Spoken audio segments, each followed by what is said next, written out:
I've seen this question a number of times over the last few weeks. It goes along these lines. Given that bonds and stocks have been whacked in the last 6 months, which of those asset classes might we expect to do better in the next 12 months or so?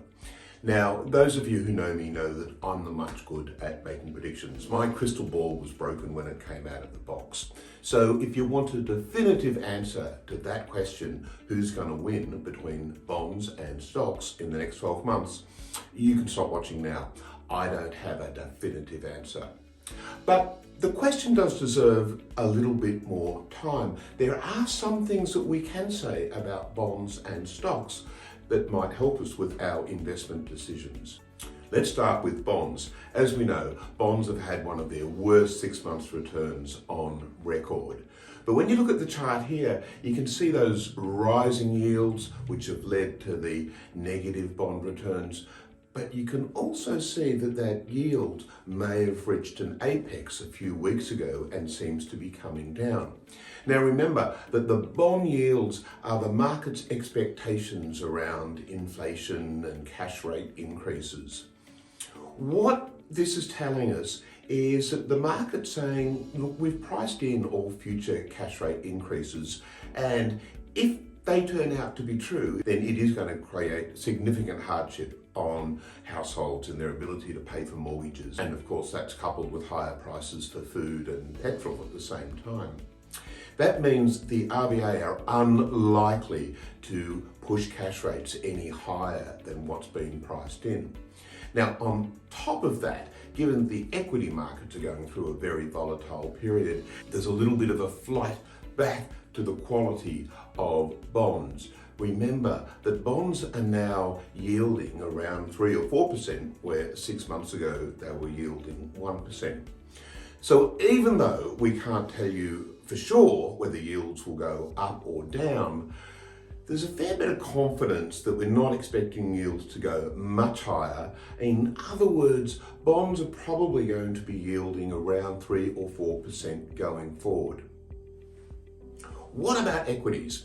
Now, we don't have that nice relationship between yields and bonds in the equity world. Equities, as we know, are a sensitive asset class. They go through periods of joyous optimism and then go through periods of a deep depression.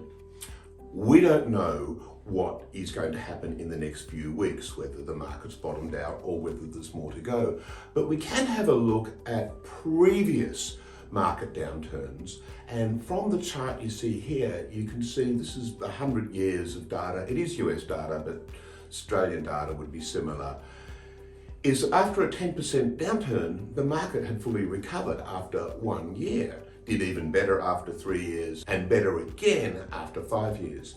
Even after a 20% market downturn, markets on average have recovered within 1 year, do even better in 3 years and better still in 5 years.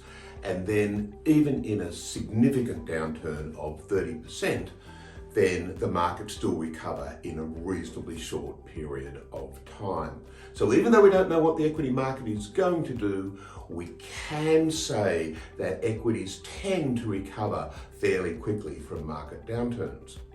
Now, the media is full of stories about a recession. Are we going into a recession or aren't we? We don't know the definitive answer to that. For all we know, the US may well be in a recession, but it may not be. And there's a view out there that if we go into recession, then stocks are going to go down even further. But when you look at the chart here we're plotting the annual equity returns for both Australia and the US against annual GDP growth. So what you might expect is when GDP growth is negative, in other words, that's the left-hand side of the chart, you might always expect to see that the annual stock return in that period is also negative. It's not the case. In fact, even when GDP growth is negative, it's actually positive stock market returns that we are seeing, at least in this data period from 1980 to 2021. So stock market returns are not related to GDP growth. There's really no correlation between the two. And of course, the reason for that is that when you're looking at GDP growth, you're looking at what's gone on in the past. the equity markets would have already priced in that, and now they're looking forward to the future. So, in conclusion, I can't tell you which will do better out of bonds or stocks in the next 12 months. I do believe that bonds have pretty much worn their pain, and they're probably not going to move around that much more, so they're probably going to sit there and deliver a yield of around 3 or 4%, at least in the short term. Stocks, I have no idea, but I do know that stocks recover quite quickly from market downturns. I also know that the market return is not related to whether we're in a recession or not. And finally, I do know that stocks and bonds typically give positive returns. It's rare when they're both negative, but they do seem both to recover from that quite quickly.